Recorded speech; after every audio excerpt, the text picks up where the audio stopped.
Okay, అందరికీ నమస్కారం. ఈరోజు మనం డిసెంబర్ 30వ తారీఖున భగవాన్ శ్రీ శ్రీ శ్రీ రమణుల యొక్క జన్మదినోత్సవ సందర్భంగా ఒకరోజు ముందుగానే మనం ఈరోజు శ్రీ శ్రీ సాయినాథుని యొక్క దివ్య పాద పద్మముల వద్ద చక్కగా మనము అద్భుతమైనటువంటి జన్మదినోత్సవ కార్యక్రమాన్ని నిర్వహించుకుంటున్నాం మిత్రులారా. మరి భగవాన్ రమణులు ఈ లోకానికి ఇచ్చినటువంటి గొప్ప సందేశం ఏంటంటే మౌనం అనేది ఒక శక్తి. మౌనైన నాస్తి కలహం అంటుంది మన వేదం. మౌనంగా ఉంటే ఎటువంటి కలహాలు రావు. మౌనం మనకు మన అంతర్హృదయానికి వెలుగునిస్తుంది. భగవద్గీతలో శ్రీకృష్ణ పరమాత్మ కూడా మౌనాన్ని నేను అర్జునాన్ని చెప్తాను, మౌనమే ఈశ్వరుడు యొక్క శక్తిని చెప్తారు. అలాంటి మౌనాన్ని మనకు అందించినటువంటి గొప్ప మహానుభావుడు భగవాన్ రమణులు. రమణులు 16వ సంవత్సరంలోనే మొట్టమొదట మరణం అంటే ఏమిటి అనేటువంటి అద్భుతమైనటువంటి ఆ భావనను అర్థం చేసుకున్నట్టు మహానుభావుడు. అంటే మరణిస్తే ఏం జరుగుతుంది, మనిషి చనిపోతే ఏం జరుగుతున్నటువంటి ఆ ఉత్సుకతను, ఆ భావాన్ని తనలో నింపుకొని దాన్ని అనుభవించాలన్నటువంటి ఆ చక్కటి ఆలోచనతో ఒకరోజు భగవాన్ తాను మరణిస్తే ఏ స్థితిలో ఉంటాను అనేటువంటి విషయాన్ని తెలుసుకోవాలనేటువంటి భావనతో ప్రయోగం చేసి అలా పడుకొని ఉన్నాడు. మరణం అంటే ఒక శవం ఏ విధంగా ఉంటుందో ఆ విధంగా పడుకొని ఉన్నప్పుడు భగవాన్ అనుకుంటూ ఉన్నాడు, మరణము తరువాత జీవితం ఎలా ఉంటుంది అనేటువంటి విషయాన్ని ఆలోచిస్తూ ఉంటే అతనికి సూక్ష్మ శరీరము తన యొక్క స్థూల శరీరం నుండి బయటకు వచ్చింది. బయటకు వచ్చిన తర్వాత భగవాన్కు ఒక ఆలోచన వచ్చింది, ఓహో, నేను శరీరాన్ని కాదు, శరీరానికి అతీతమైనటువంటి ఒక అద్భుతమైన శక్తిని నాకు అనంతమైనటువంటి శక్తి ఉంది.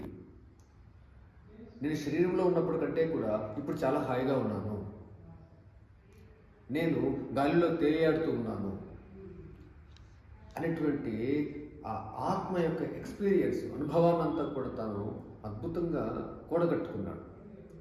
ఎప్పుడైతే ఇవన్నీ అనుభవించిన తర్వాత ఆ మెల్లగా ఆ సూక్ష్మ శరీరము మళ్ళీ భగవాన్ యొక్క స్థూల శరీరంలోకి చేరిపోయింది. అలా చేరినప్పుడు భగవాన్ ఆ శరీరంలో ఒక పెద్ద వణుకు వచ్చింది.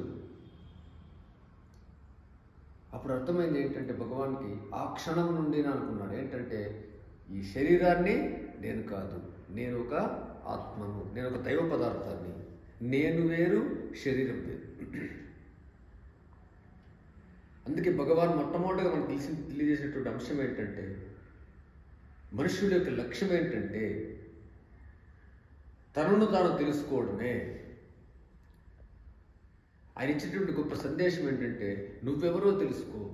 నువ్వెవరో తెలుసుకుంటే ఇంక ఈ లోకంలో ఇంకేమీ తెలుసుకోవాల్సిన అవసరమే లేదు. నువ్వెవరో తెలుసుకోవాలంటే ఆయన ఇచ్చినటువంటి మార్గం ఏంటంటే భగవాన్ ఇచ్చినటువంటి మార్గము విచారణ చేయాలి. ఎవరికి వారు విచారణ చేయాలి.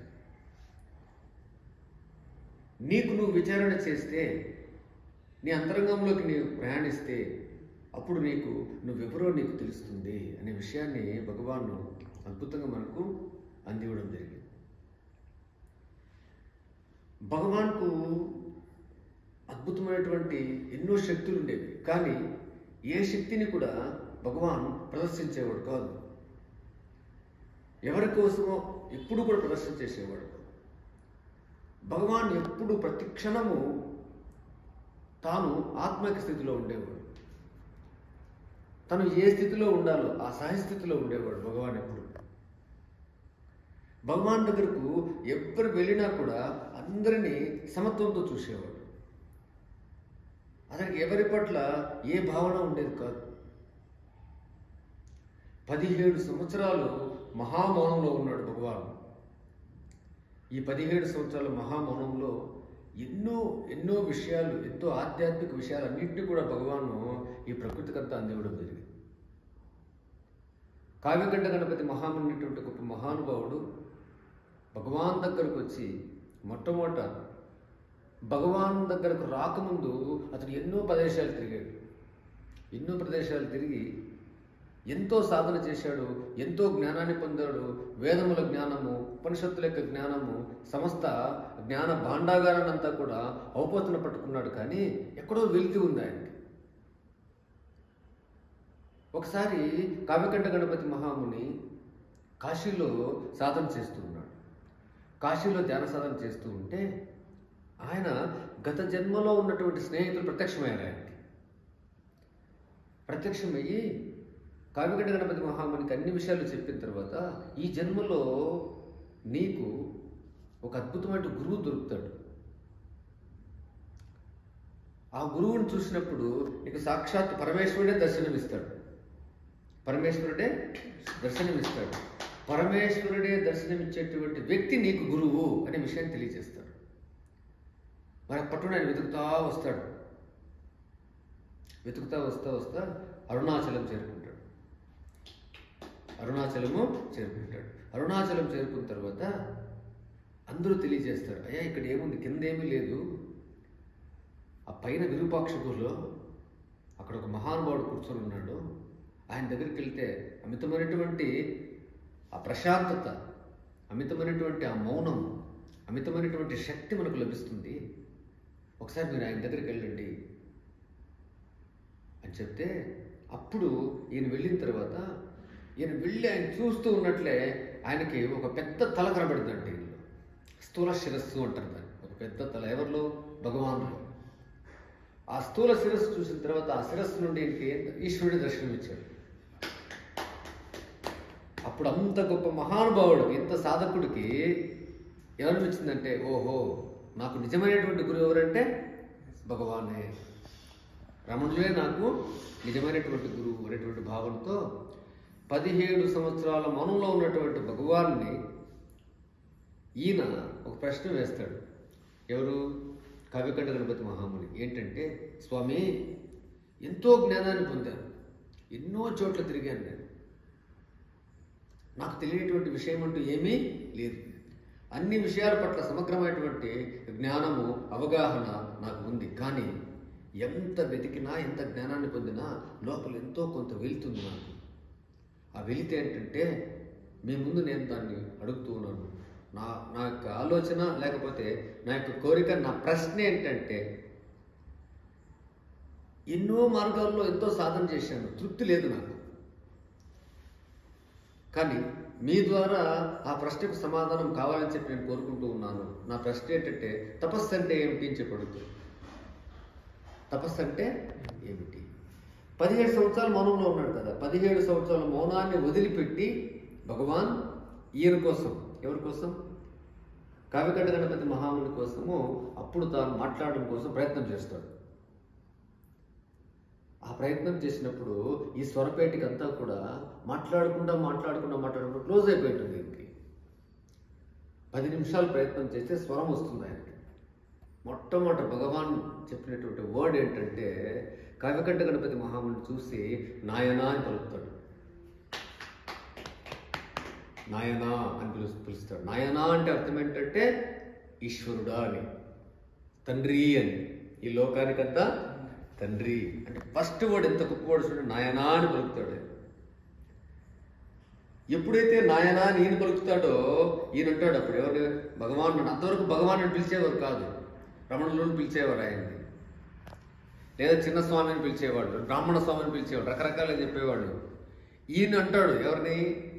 అప్పుడు రమణ మహర్షులు చూసి కావ్యకంఠ గణపతి ఒక మాట అంటాడు, ఏంటంటే భగవాన్ అని చెప్పి పలుకుతాడు. అయ్యా మీరు భగవాను. అప్పుడు తపస్సు అంటే ఏంటి ఎంత అద్భుతంగా చెబుతాడంటే, భగవాన్ నువ్వు హాయిగా కూర్చొని, ప్రశాంతంగా కూర్చొని, ఏమీ ఆలోచించకుండా సహజ సిద్ధంగా నీ లోపలికి విచారణ చేస్తూ ఉన్నప్పుడు నీ మనస్సు ఎక్కడైతే పుడుతుందో, నీ ఆలోచన ఎక్కడైతే మొదలవుతుందో ఆ మొదలులో, అంటే ఎక్కడైతే నీ ఆలోచన ప్రారంభమవుతుందో ఆ ప్రారంభంలో నీవు ఏకమైపోవడమే తపస్సు అని చెప్తలేదు. నీ ఆలోచన ఎక్కడైతే మొదలవుతుందో, లేదా నీ ఆలోచన దేంతో అయితే ముగిసిపోతుందో, కరిగిపోతుందో, లీనమైపోతుందో అక్కడ నీ మనసు పెట్టు. దాన్ని ఏమంటారంటే తపస్సు అంటారు. అలా నువ్వు సాధన చేస్తూ చేస్తూ చేస్తూ ఉంటే అద్భుతమైనటువంటి సత్యాన్ని నువ్వు తెలుసుకుంటావు. నీవెవరో తెలుసుకుంటావు. నీవెవరో తెలుసుకోవడానికి ఒకటే మార్గం ఉంది, ఏంటంటే విచారించడమైనటువంటి విషయాన్ని భగవాన్ మనకు అందించాడు. మరి అలాంటి మహానుభావుడు యొక్క జన్మదినం జరుపుకోవడం ఎన్నో జన్మల పుణ్యం. ఈరోజు భగవాన్ మనందరికీ కూడా చక్కటి అనుభూతులు మిగిలించాడు. చక్కటి జ్ఞానాన్ని, ఎంతో జ్ఞానాన్ని కోటాను కోట్ల మందికి ఆ మౌనము, శ్రద్ధ, శాంతిని భగవాన్ అందించాడు.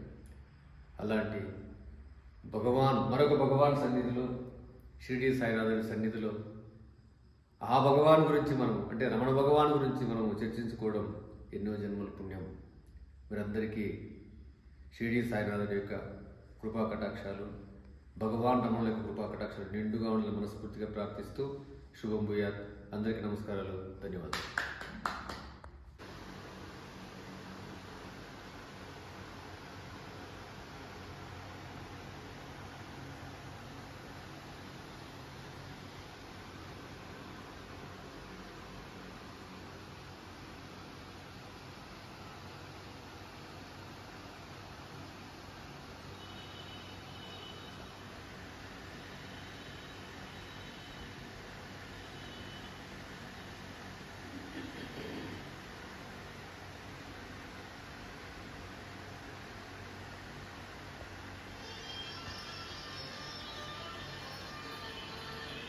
विराज